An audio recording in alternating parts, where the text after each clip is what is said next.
Okay, this is Surfaces 2016. We're in the Bostik stand. I'm with Ed Begley, a spokesman for the organization. And Ed, it's good to meet you. You too. Thanks for coming by. Everybody who is watching us has seen you many times.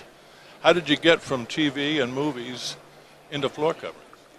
You know, I'm building a LEED Platinum home. As you probably know, LEED is a standard for green attributes of a home. It's a rating system. When you're doing that, you got to do everything you can. You've got the solar on the rooftop, the passive solar design, the 10,000-gallon rainwater tank, LED lighting, all of that. But what kind of adhesive are you going to use? How is it made? What kind of VOCs are there coming off that product? Are there any recycled materials in the product? And the answer is a resounding yes in the affirmative to all those questions you ask about Bostik adhesives. We got this great product right here, and so it has no VOCs. It has recycled tire crumb in it. It gives you a nice little bit of softness. You know, with recycled wood, we used old reclaimed wood from, from old barns and buildings. And that wood needs an adhesive to hang on to the floor, and to the concrete floor, or to plywood between. And so we wanted the best product that would do very well. And you don't want to compromise when you're having a green product. I'm glad it's green, but it's got to work well.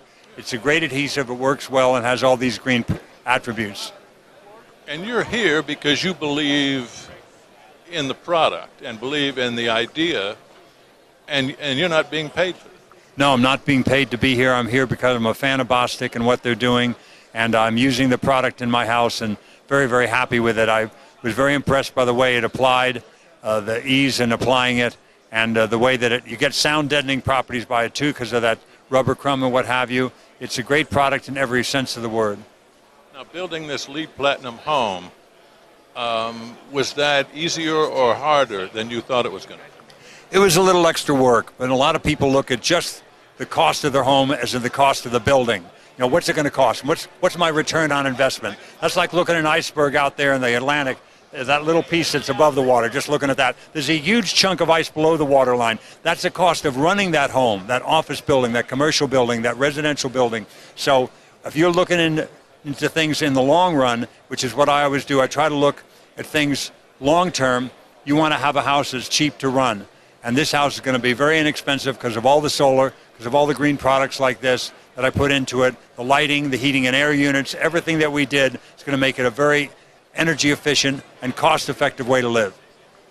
In the future, do you think we're going to see more and more of these people, more people join the ranks?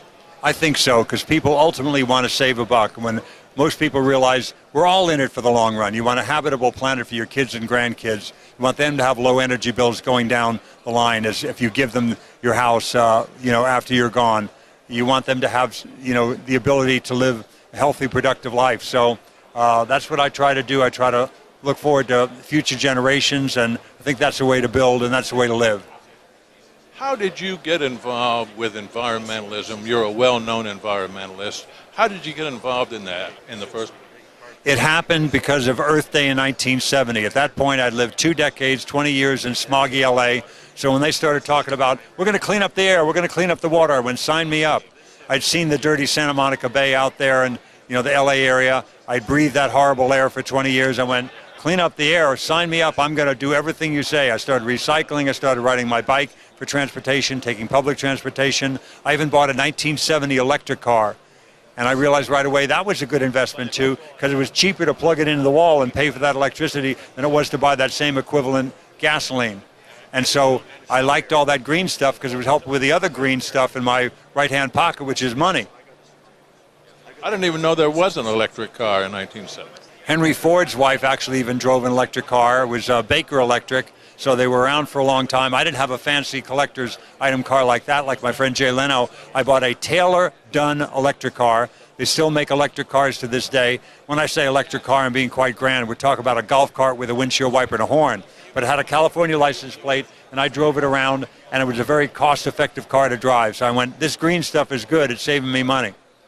So, there are more electric cars now. Is that going to catch on, or is it catching on in L.A., say? It's catching on in L.A. and throughout the country. A lot of people are going electric, and cars with a plug are very popular now. Not all of them are pure electric like I drive. A lot of them are plug-in hybrids, so you can go 40 miles, let's say, in a Chevy Volt, and then it'll kick over to gasoline seamlessly if you need to go 41 miles or further.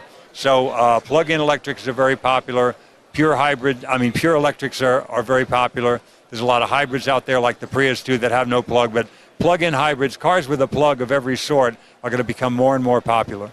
I guess with gasoline, as cheap as it is and getting cheaper, though, that's going to put a little chink in the speed with which that's going to catch on. That'll slow things down, but I predict the price of gasoline will go up again at some point. And also, here's the great thing about electric cars, the following statement. You cannot make gasoline on the roof of your house. You can make electrons on the roof of your house, I know because I'm doing it. So ultimately, you can run your house and fuel your car with your rooftop of your home. So that's what the future holds for a lot of people. A lot of people are doing rooftop solar. A lot of people are buying electric cars. And it's low for now, but I don't think that's going to stay that way. Now, they tell me that they're developing roofing material that is much less costly and more doable for the average guy to produce electricity for their own consumption. Yeah, they have solar shingles that are cost effective, and you got to put something up on your roof, so now you can deduct the cost of the roofing from what you would otherwise spend on a pure solar panel system. But now they have solar leasing too. You can get 6 or 7 kilowatts sometimes, maybe 3 or 4 depending on the size of your home, for not a penny down.